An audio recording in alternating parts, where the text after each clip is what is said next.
Welcome everyone this evening to the second talk in our winter webinar series. It's great to have everyone. Uh, as always, there will be time to ask questions. And so I want to give you a few different options. One is to write things in the chat. So if you don't want to come off mute, you can type things in there. I might answer them directly quickly or read them out loud for Mike to answer himself.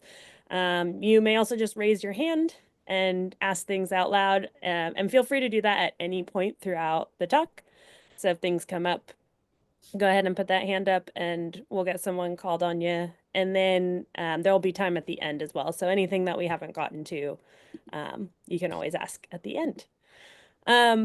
So let me introduce Mike before he gets started. So Mike Spranger is up here in Washington. He is one of our Reef Check volunteers and one of the Mikes.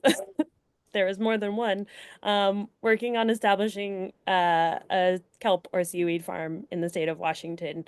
So Mike's been out in the area since 1990, has been on Vashon Island, which is where his kelp farm is getting installed since 2000. And he started this journey a few years ago, and I don't want to take the steam out of his presentation. He's going to tell you all about the process, why it took this amount of time, and some of the bumps along the way. So without further ado, Mike, I'm gonna pass things over to you. All right, thanks, Jackie. So to reiterate what Jackie said about asking questions, so I don't really like doing monologues, and so it would be much better for me if you do have a question to raise your hand and just ask it at the time. If you're comfortable doing that, that's totally fine. So everybody can see the PowerPoint. Can I get a thumbs up, Mike Collins? For some reason, I'm looking directly at you. Can you Not see the? not yet. I think you have to restart your Oh, share.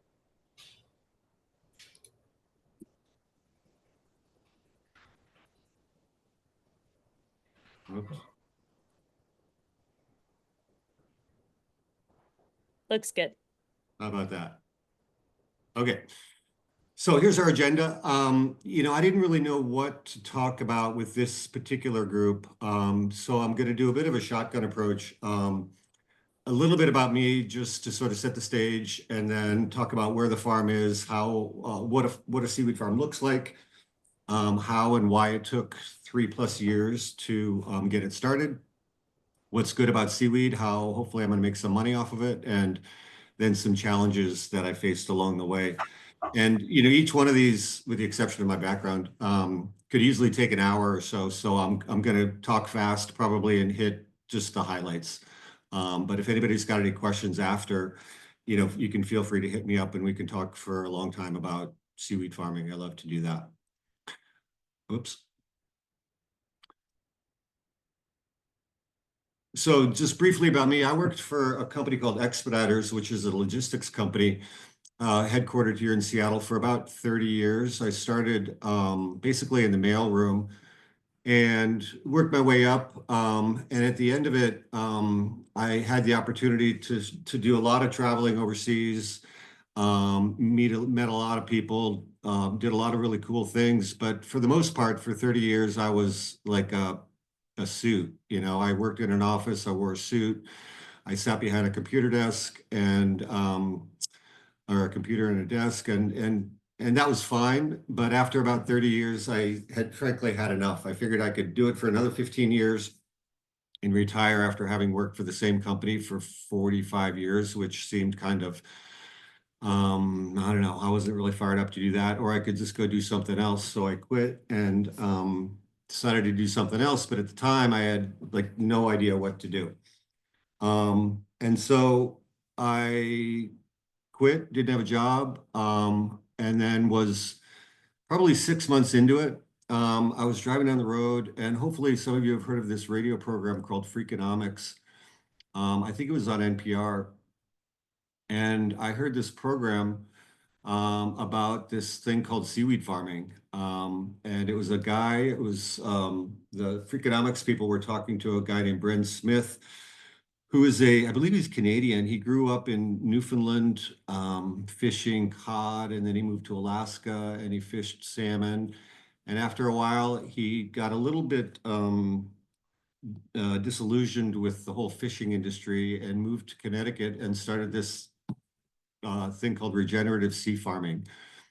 And we can go in later talk about regenerative and what that means, but he also called it 3D three-dimensional seaweed farming. So basically, you've got seaweed growing alongside a variety of different types of shellfish in the water column. And it's kind of funny when you think about inspiration, like this 45-minute podcast that I heard sort of turned into this, I mean, the last 4 years basically of my life.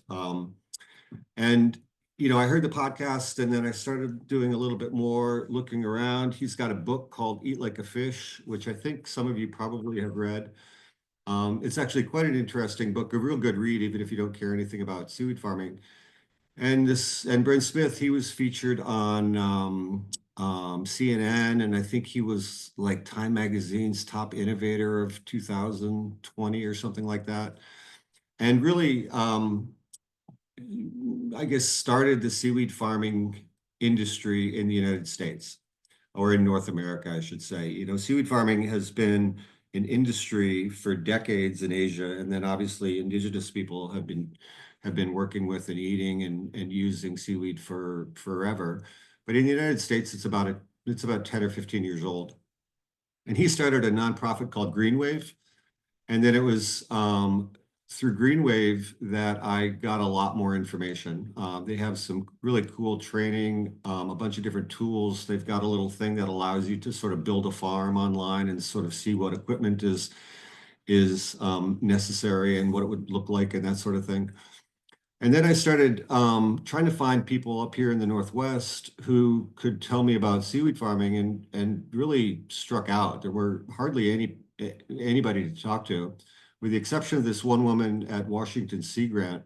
And I later sort of found out that in the Northwest anyway, kind of all things or all roads about seaweed lead towards this woman. And she kind of took me under her wing and she became my mentor about seaweed. And she and I are actually doing a presentation at the University of Washington tomorrow. So she and I have done a bunch of work, but she was really one of my initial inspirations and educators on how this all works.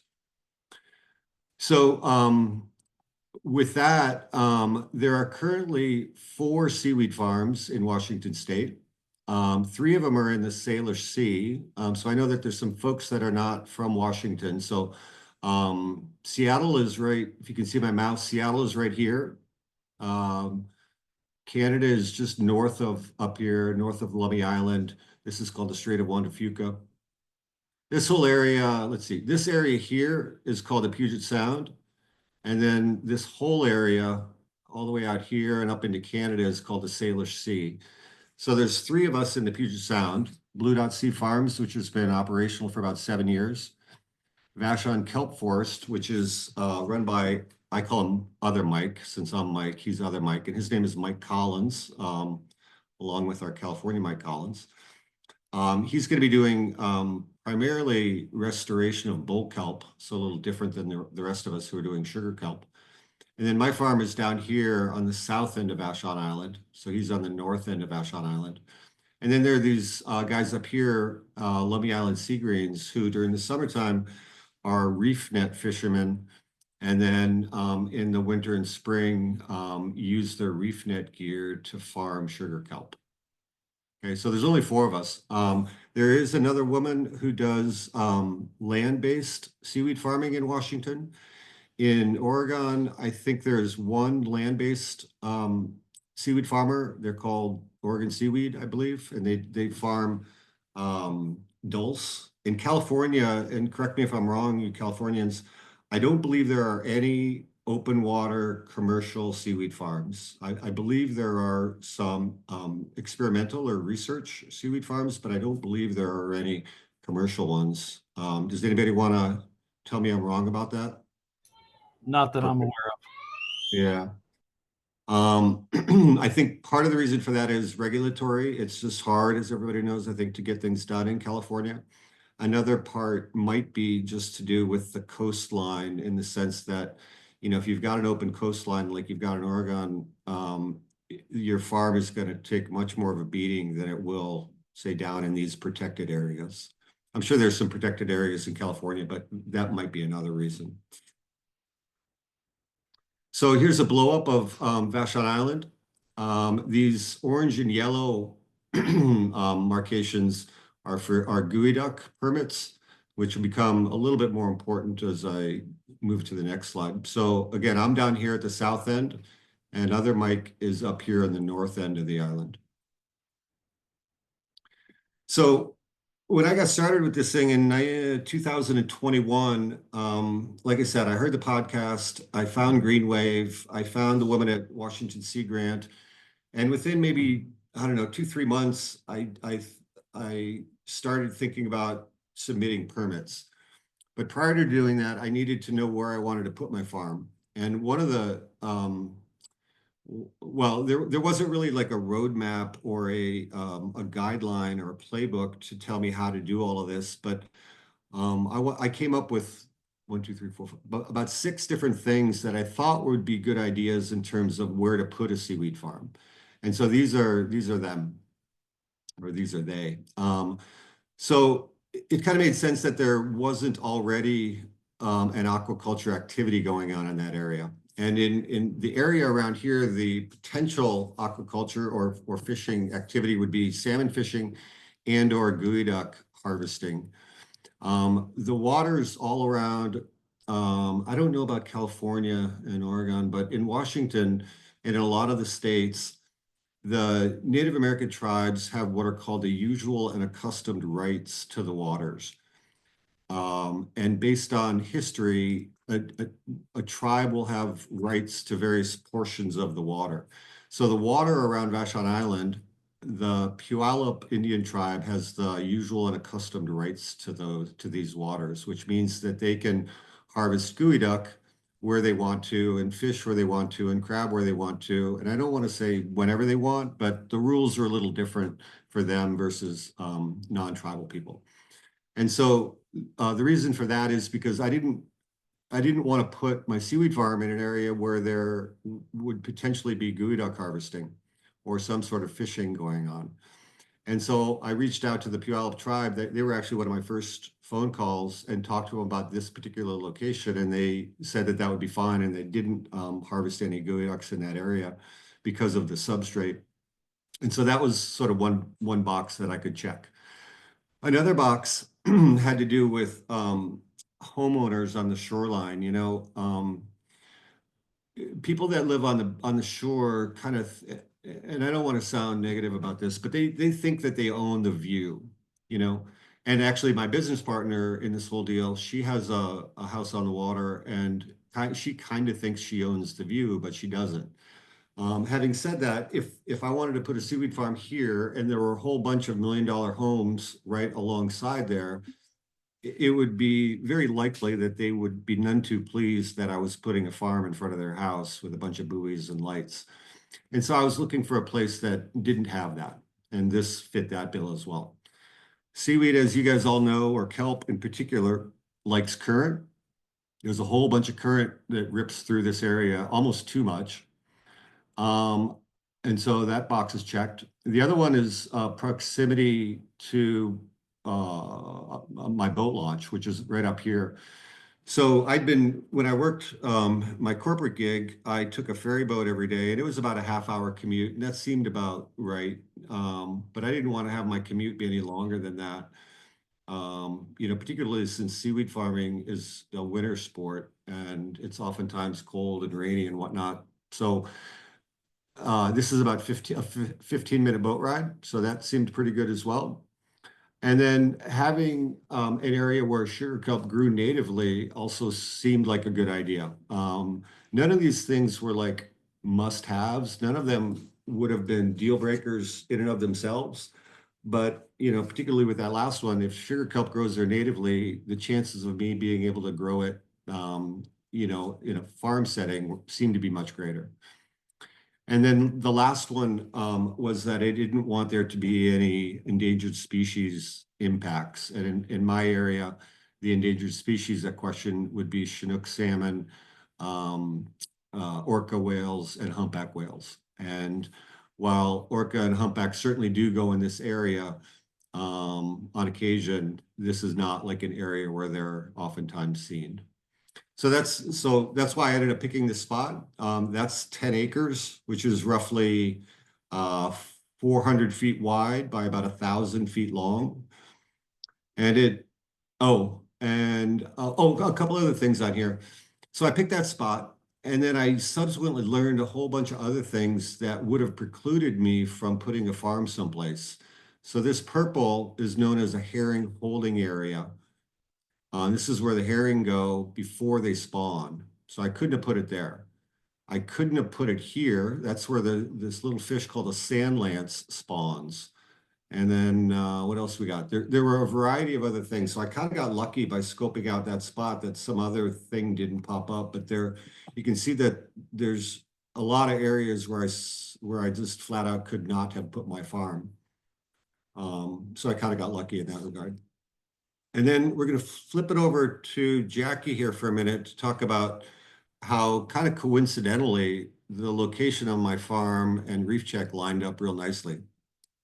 Yeah, so I don't want to hijack the the talk too much about reef check things, but something that I think is worth mentioning and um I think kind of speaks to the amount of like research and things that Mike has put into where to place a farm is around Vashon. We have three survey sites, one up on the north end, not quite as close but adjacent to Mike Collins' seaweed farm that is like the Yeah, his other, farm is right it's a little here. bit further south, yeah. Yep. There's one on that east side, and then down, that's really close to Mike's um in installation. So if we take a look, we did a quick workup of the data from the last few years, and while you can't really see trends looking at just 2 or maybe even 3 years of data, something that is of note is that the Point Dalco site that's right next to the farm, Mike's farm, is sort of the largest kelp bed around the island. It's also sort of the largest kelp bed in central Puget Sound. Um, and so it's interesting to have that native stock and kind of see how kelp likes to grow in that area already. Um, he also has reached out, and another group we work with on Vashon is the Vashon Nature Center, and we've worked to co-locate some of these survey sites with the sites that they do kayak kelp canopy area surveys, so you can kind of get an idea of the bed size and pair that with our density data and kind of see how those kelp beds are doing um, with like just like a little bit better picture of how those kelp beds are doing as a whole. And it'll be fun to keep doing that as Mike starts to grow Yeah. his stock. Yeah. So one thing I didn't, or a couple of things I didn't mention at the beginning when I was talking about myself was that just to be clear, like I'm not a biologist. So like prior to doing this whole thing or prior to hearing that podcast, like I don't even know if I could spell sugar kelp or seaweed, you know. Um, I'm not a biologist. I didn't do any studying along those lines. I've been a scuba diver since I was 16, so 40 years, so you can kind of guess my age. But I think and I had about 100 dives, maybe all of them except one, all of them except two were in warm water in the Caribbean, mostly. But in the last year or so, with the help of Reef Check, as well as the Seattle Aquarium where I volunteer, I've gotten really quite into cold water diving, which is obviously what we have up here. You know, I had zero interest in cold water diving prior to this whole thing. It's like, why the heck would you do that? It's cold, there's nothing to see. And like just had zero interest. But then as I got into the seaweed farming thing, I figured I could pay somebody a lot of money to do the diving that would be necessary, or I could bite the bullet and get into it. And I did the latter, obviously. And Reef Check has been, and I'm not trying to, this isn't a promotional video for Reef Check, but Reef Check has actually been super helpful to me. And I don't even know if Jackie, you know that, but just because of the people that I've met, the skills that I've learned in terms of like carrying a clipboard around and marking things and identifying various species underwater and like all those things I use all the time on my seaweed farm and when I'm diving, fixing anchors or working on anchors and the clipboard helped me do work underwater, which I've then translated into anchor work and other types of work. So that's been super, super helpful. And on top of that, so I went to a conference up in Ketchikan, a seaweed conference, in September, I think, and there were like 200 people.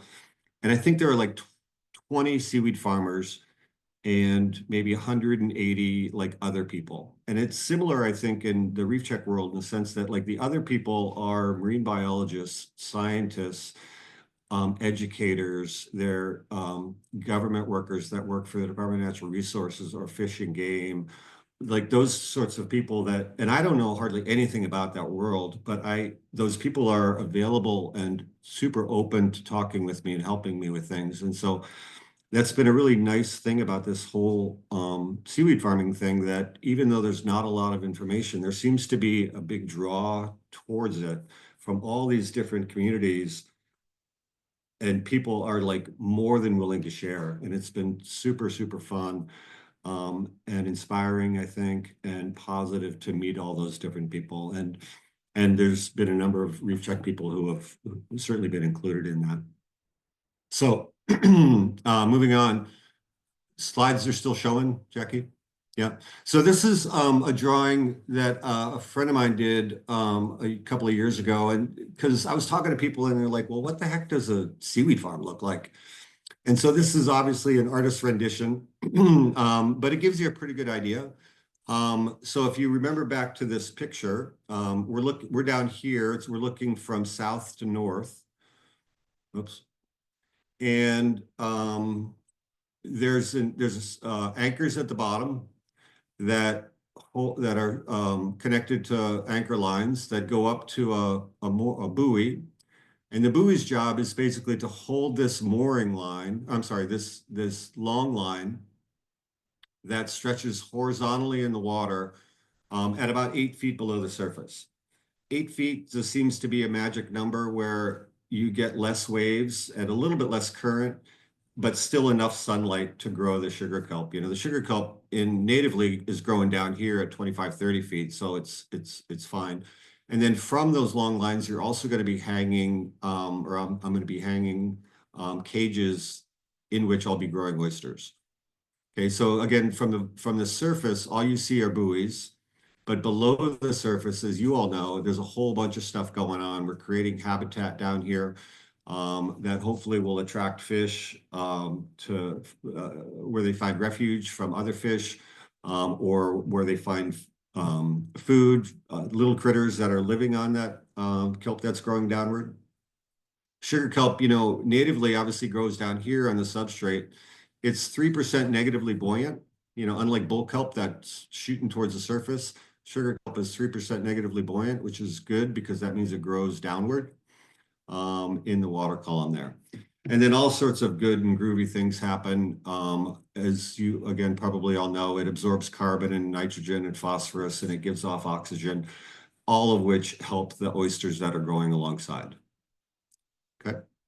And that's me over here in my little skiff. I do all this with a 16-foot aluminum skiff.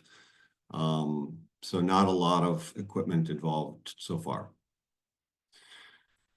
Just briefly, this is what it looks like from a design point of view. I had a marine engineering firm do it. So shore is over here. Here we got a picture. I'm about 100 yards offshore in about this, what's called an array. This array is in about 35 feet of water, mean low water. This array is in about 55 feet of water, and this array is in about 80 or 90 feet of water. And again, like all of the seaweed is still at 8 feet below the surface because those buoys are holding that line there. And again, this is about 400 feet. That's about 1,000 feet. And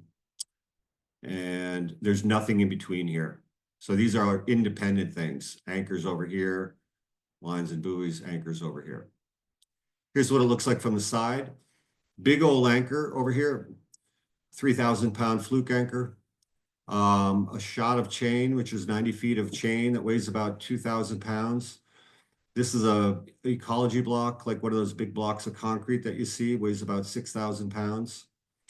Fun fact, concrete in water loses 40% of its weight. So this 6,000 block of concrete only weighs, I think, 3,600 pounds. But that's still a lot. So I've got about 10,000 pounds of weight on either side of those arrays.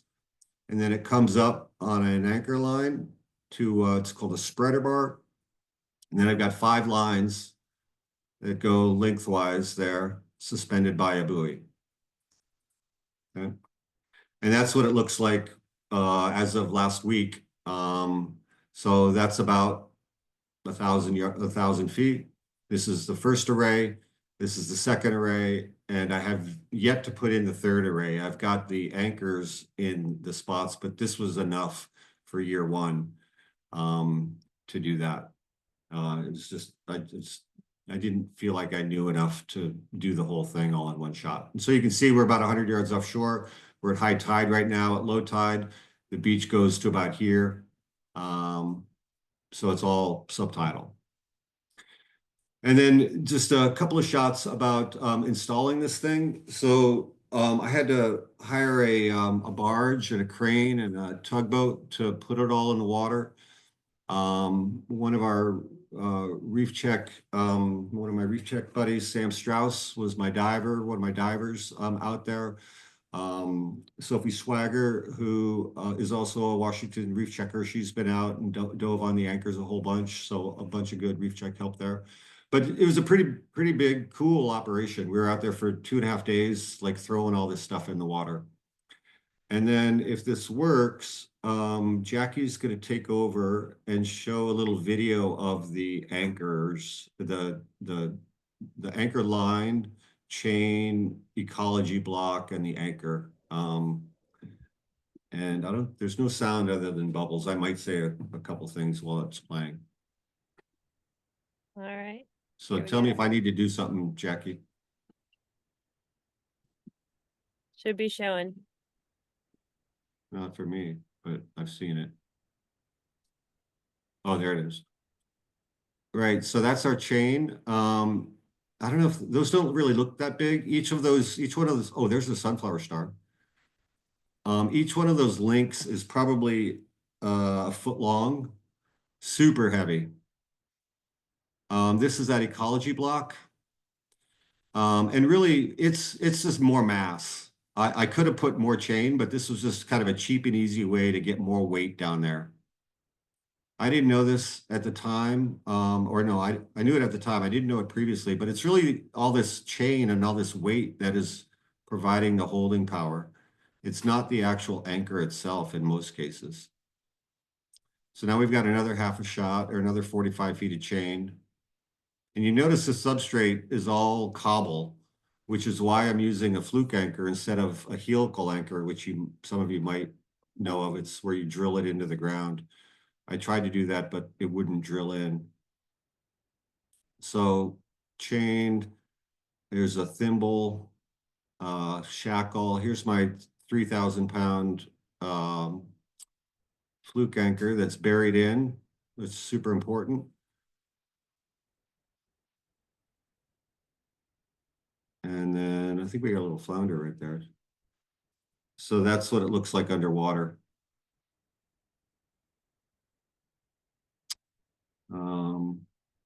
Let's see here. Mike, one thing I noticed in your video is there's a heck of a lot of green urchins down there. Is that an issue you expect with them like climbing up the anchor chain or anything? I hope not. I've thought about, there are a couple of, I've seen some guys, they're non-tribal, but they're some guys who have gotten a permit to harvest them. They come out there, dive, with surface supplied air and harvest like 50-gallon trash cans full. Like they'll do, 10 of those 50-gallon trash cans in 4 hours. I mean, there's maybe not millions, there's thousands of those green urchins, which is not a good thing, as we all know, for seaweed. But it's weird. It starts at about 29 feet. Like at 29 feet and lower or shallower, it's a really pretty rich subaquatic vegetation area with bull kelp, sugar kelp, and some other things, and zero urchins. And then starting at about 29 feet, for some reason, is an urchin barren going out to 100 feet. Um, so I don't know why, and hopefully they won't be going further landward or shallower. Um, okay, so I want to talk about a few challenges. This is actually the other one of the other You'll farms, have Blue to Dot. restart your screen share because I Oh, took okay, over. Sorry. okay, hang on.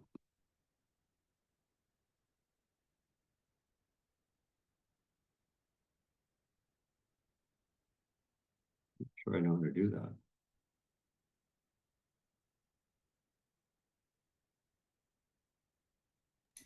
Are Well, your nice. oysters to eat and sell, or are they just cleaning water and wait? Say it again. Your oysters, are you farming them, or are they cleaning water and adding weight? What are you using? I just bought all my cages like last week, and they're supposed to be in on Friday, and I've got 50,000 oysters on order, and they will be to grow and eat and sell, but they'll also be cleaning water, as you guys know. So the water's clean enough then. We did that. I'm from the Chesapeake Bay, so we had a big. It was more to clean water, but the water was too dirty to eat them in, Oh, in creeks and harbors and things. no, the water's quite clean here. There's a bunch, yeah, in this particular area, it's quite clean, and primarily because the current flows so quickly. Okay, I think I've got it, Jackie. Did it? Let's see here. You're Did sharing, but you're not in presenter mode, so I can see your desktop. oh.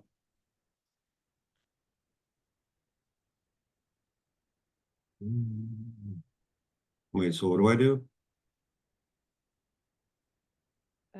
If you put your PowerPoint back into presentation mode, I Ah, think it should be fine. okay.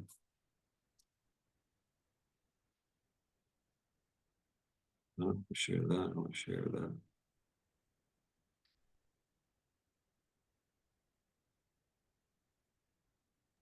How far is it from where you launch your boat to the farm? It's about 5 miles, 14 minute, 14-minute ride, and if the weather's good. There. How about that, Jackie? That looks great. Okay. Okay, so it's on the challenges. Obviously lots of permits and regulations. So I'm just going to rattle them off here. The first one, like I said, was to get approved. It wasn't a permit but it was acceptance and support from in my case, the Puyallup tribe, because they have again, those usual unaccustomed rights. The county obviously had a whole lot of interest in it, so I had to get a permit from them. This was kind of I didn't realize it, but the Army Corps of Engineers has a huge role in this particular thing. They had their own set of forms and things that they cared about. But then once they signed off, then they sort of pass it along to two other agencies, the National Marine Fisheries.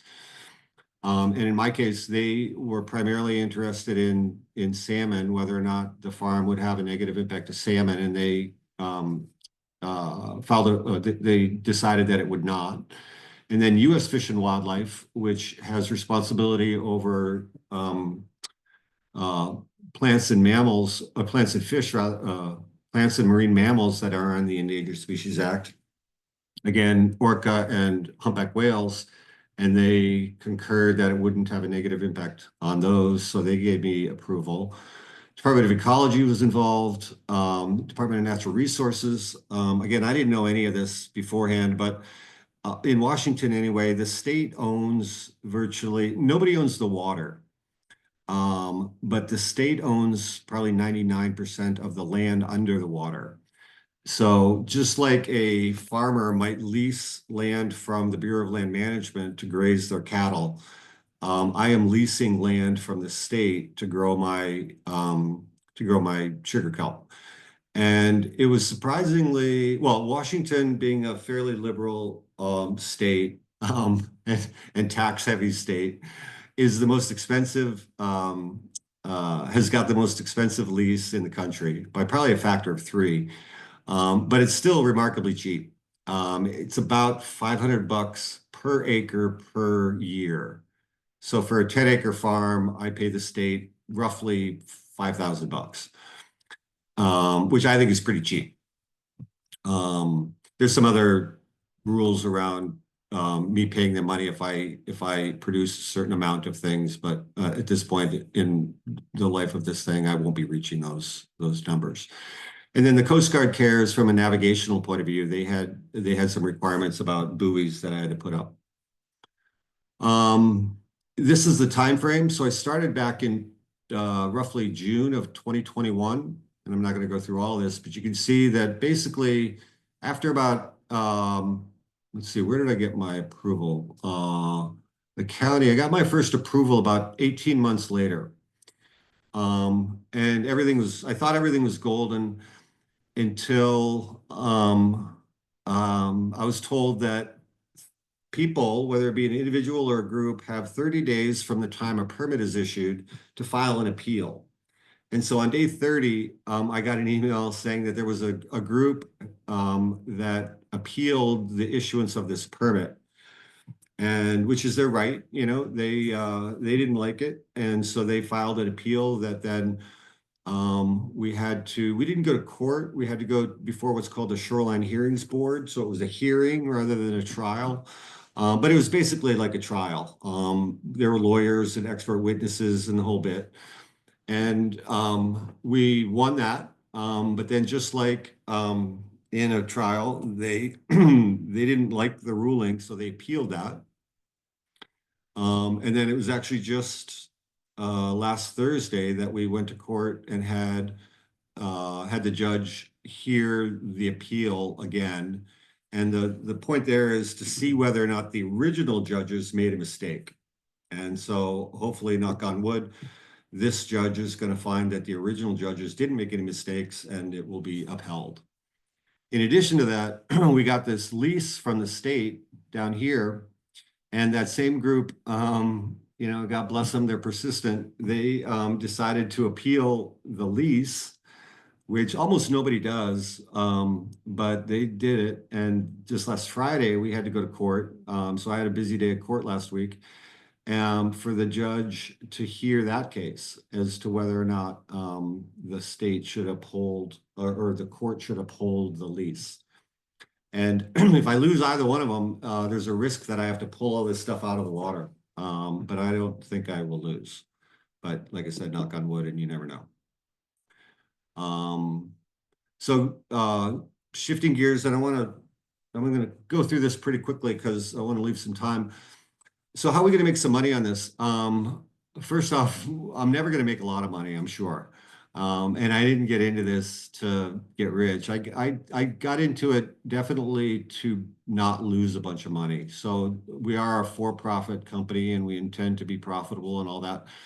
There's a whole bunch of different things that can be done with seaweed, and I've listed them off here. The top 3 I highlighted just because those tend to be higher value. I can get more money for the seaweed if it's being used for those things, and also the volume of seaweed that I'm going to be producing and that is produced in Washington State fits in with those. Whereas like seaweed can be and is used for bioplastics and biofuel and clothing and animal feed, but the amount that you need is massive, and all of that stuff is coming from Asia. And there's no way I could or even want to compete with that. So my stuff is going to be used for some of this, whether it be human food, biostimulants, or health and wellness type products. Seaweed, believe it or not, is a $18 billion industry, of which this adds up to about 97% comes from these. Actually, 97% comes from this top 6 countries. So 97% of that 17 billion comes from Asia. I think it's like 0.1% comes from North America. So a very small market here in North America, which is somewhat understandable. And I want to tap into a little bit of that. So, food, most of it that we eat here seems to be nori. There are a few companies, Barnacle being one, Seagrove is another one, that are starting to use things like bull kelp or alaria and sugar kelp for other foods, but it's still not very well known. So we're trying to get into that. Lots and lots of health and wellness type products. I've got, every time I go to an Asian market or Whole Foods, I'll try to look for things like shampoo and hand lotion and masks, all kinds of groovy stuff that is made with seaweed.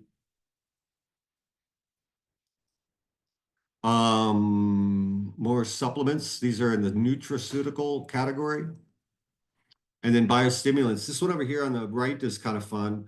So you can get a 55-gallon drum for $2,200.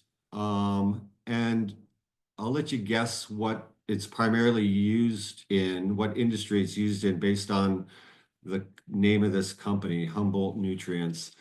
The cannabis industry has become enamored with kelp as a biostimulant. Not only does it give off nitrogen if the plant needs nitrogen, but it'll absorb nitrogen if there's too much of that. But more importantly, apparently it helps stimulate the growth in a big, big way. And like I said, the cannabis industry loves it. And then you guys have probably all heard about how if cows eat a certain amount of seaweed, that it reduces their methane.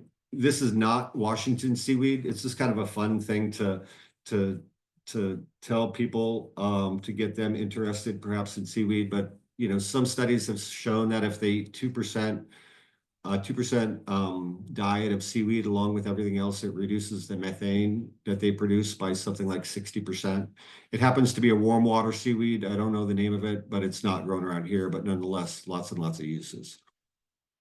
And then just briefly on why that group did all the appeals. So this is the name of the group, Sound Action. And this is one of the newsletters that they sent out as a fundraising effort. I, by the way, have turned into sort of the devil for this group, and they've made a ton of money on fundraising, kind of because some of the rhetoric and the imagery that is shown. So orcas, obviously in whales in general, are beloved. And orcas, particularly up here in the Northwest, we've got the southern resident killer whales, of which there are only 73, I believe. And according to this group, the line that I'm going to use is similar to crab pot lines that commonly cause cetacean entanglement. And that is true. The lines that I use are similar. My lines are similar to this, but there has never been a reported case in the world of a marine mammal getting entangled in a seaweed farm setup, primarily because of the architecture and the design of it, and how, say, a crab pot line or ghost gear, fishing gear that has been lost at sea, has the ability to entangle things. And Jackie, I've got a little video, if we can switch over again without it taking forever to me to get back, that where I'm trying to, it's about a minute long, where I show why I can sleep at night in terms of not worrying that I'm going to entangle a marine mammal. Yeah, I'm going to try and share a different way and see if this Okay. helps. And everybody, you might want to turn up your volume because the volume's not great on this. Oops. Entanglement by marine mammals in certain fisheries is an issue. It's not common, but it has known to occur. In virtually all of the cases that I know of that have been reported, there's one common theme that exists in all of those, and that is when there's a loose line or a line that has the ability to loop, and things can get entangled in that. So I want to show a little example of what a crab pot might look like out of the water. We've got a line here, it's anchored at the bottom by that crab pot. Up at the top, you can have a buoy that's floating around in the water with the wind and the waves. You may have a whale that comes by, swims by, and it can get entangled in that line. Again, does not happen very often, but there is that possibility. The difference with a seaweed farm, by design and architecture, there aren't any of these loose lines. The lines are going to be horizontal, about 8 feet below the surface, and they're going to be taut. They're going to be under extreme tension. Big anchor over here, another big anchor over here, and this line is going to be taut at all times. And so there's really no mechanism, no opportunity for that looping to happen. And again, no opportunity for anything to get entangled. Oh gosh. I I think you're still sharing. My screen is still sharing. I'm good. Yeah. All right, nice work. So I will never say never. I will, like, it is like, again, it's never happened in the world to date, but anything can happen. Having said that, I feel like I can look my kids in the face and tell them that I'm not going to kill a whale. And so far, the courts have agreed with me. I've got expert witnesses all up and down that agree that, without this looping mechanism and by the way in which the thing is architected, that it poses very, very little risk to the sort of entanglement that is being contended. And then the last thing I think is that, I mentioned there's 4 seaweed farms up here in Washington State, and we all know one another and support one another, but at the same time, we all are kind of on our own. And recently, in the last couple of months, through the works of this group over here on the left, Maritime Blue, we have gotten some funding from an organization called the Builders Initiative, to work together for 3 main objectives. The first one being that we want to organize ourselves in sort of like a co-op or a collaborative, like dairy farmers do, or corn farmers, so that they don't all have to have a silo or all have to have, a milk truck or whatever it is. So we're gonna organize ourselves into a co-op. We're gonna confirm which of those things that you could do with seaweed that we all want to do. So pick the top 2 or 3 things that we think we all want our seaweed to be used for. And then we're going to figure out what sort of equipment we need in order to process it, so that instead of each of us having to go out and either buy or rent processing equipment, we're going to buy collectively through this co-op a processing facility that we will all use. So that's actually really, really, really cool. That the 4 of us are doing this, and the hope is that it encourages more and more folks to become seaweed farmers, and that will become part of this thing. And that's what I have. So we got a couple of minutes. I hope there's some questions or comments and or corrections. So Mike, there's a question in the chat that I think kind of lends really well to that last slide, but Jose was asking, does the US have the logistical entry points and pipelines for you to deliver your harvest efficiently? Wait, say that again. What was it? Does the US? I'm not seeing the chat, so Yeah, I'll just read it. yeah. Does the US have the logistical entry points and pipelines for you to deliver your harvest efficiently?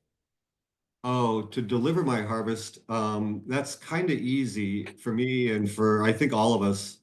Like for me, Vashon Island is between Seattle and Tacoma, and so Tacoma, where there's a pier, like I can just drive my boat over there, and there will be a truck, a refrigerated truck waiting that will take all my seaweed and freeze it, and then deliver it to a processing facility. And the other seaweed farmers in Washington do and or will do likewise. The big thing is like, all right, great. Now what do we do with it? Do we turn it into food? Do we turn it into biostimulants? And like, how do we process it all efficiently? Do you do the processing part so that it's for a specific product, or does someone purchase your seaweed and they process it for that product? Yeah, so right now, I think the former. So this year will be my first year, my first crop. But I can speak to the other guys. So the Blue Dot Sea Farms, they have a subsidiary called Blue Dot Kitchens, which makes a snack product. And so they take their sugar kelp, they send it to what's called a co-packer or co-processor, I guess. You know, in the fall, this company uses their equipment to dry fruits and vegetables, you know. And then in the springtime, that equipment is just sitting fallow, so they use it to dry the seaweed, turn it into a powder, and then that powder is used to make this food snack or this snack.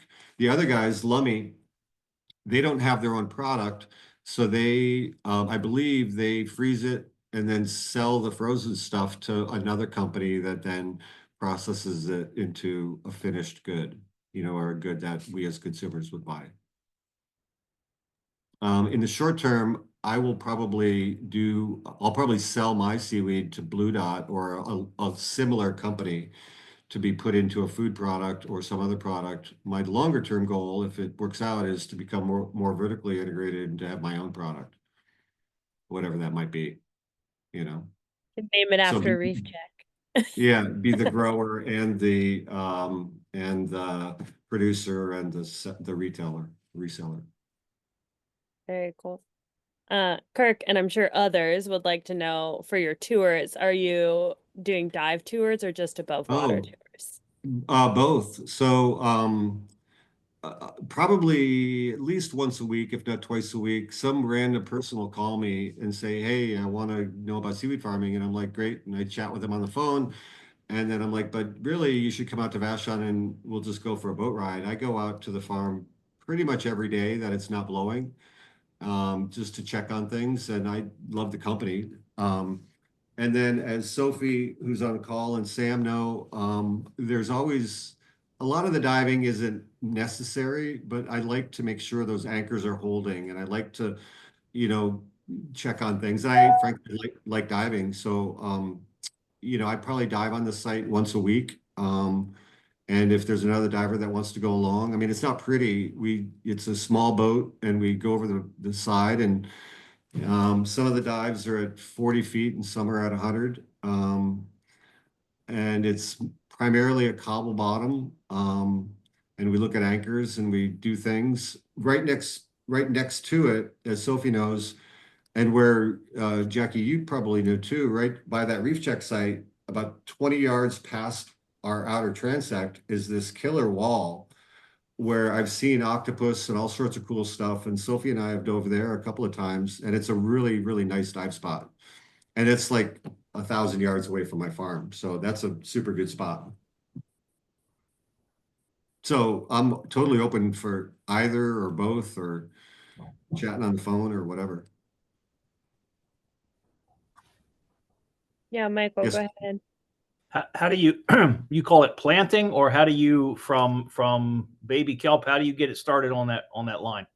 That's a hour-long thing that I'm gonna do in about 60 seconds. So Sophie and I, just this past Sunday, we were helping out the guys up at Lummy. We dive down, we collect some native sugar kelp.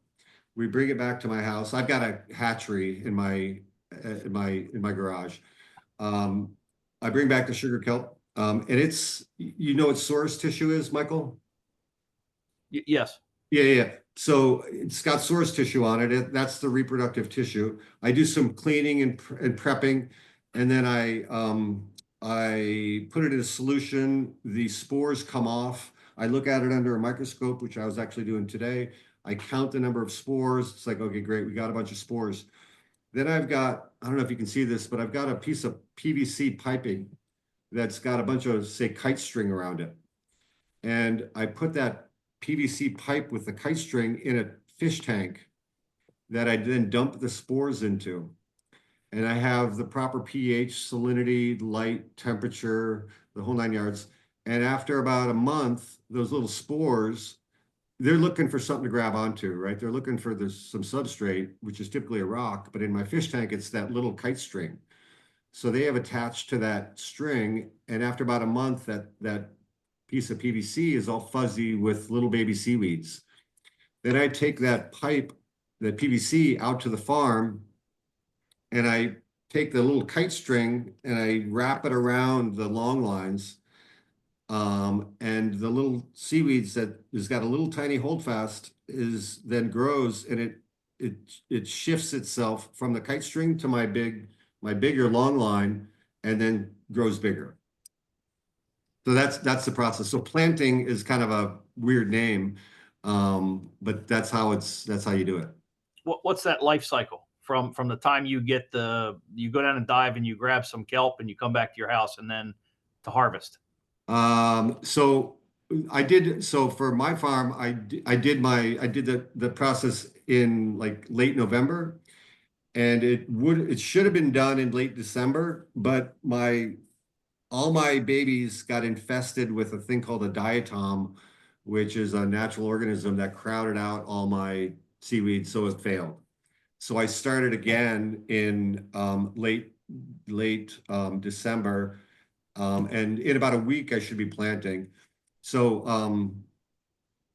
long way of saying, ideally, I'm going to plant at Thanksgiving. I'm sorry, I'm going to go out and get the sugar kelp in maybe mid-November, plant in mid-December, harvest in probably April. And the reason I harvest in April is because up here, in May-ish is when we get more light, more heat, the water starts to warm up and it starts to get fouled, with biofouling, natural. And I want to get it out of the water before it gets fouled so that it's more delicious, When you say fouled, is that a red tide or just No, pollution? it's just like natural organisms, bryozomes, other stuff that just naturally grows on it. Kelp crab are going to be eating more of it. Ghost shrimp are going to be eating more of it. It just starts to get degraded naturally. If I was going for volume, I would probably leave it, because it's going to grow bigger. It's just not going to be, it's kind of like when you've got a garden and you let your kale grow too big. You don't want to eat it anymore because it's just nasty and it's all, thick.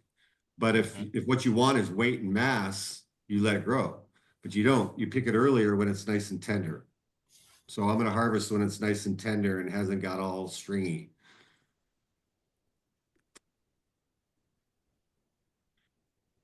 All right, Jackie. I can go all day, but I know we're out of time. Yeah, so we're out of time. I did add I made a video for another Friends of Saltwater State Park group that was doing a restoration project that if you watch the end of it, you can kind of see that process of like the string coming off of the PVC pipe onto line if you want a visual for that. Happy to stay on if there's still folks that want to ask a few questions, but thanks y'all for joining this evening. I'll send out the recording tomorrow, and if you want to review anything, and I'll also give some contact information for Mike. So if you want to come up and visit the farm, the invitation's open. Will you go back to your email page? I missed your emails, Mike at Mike at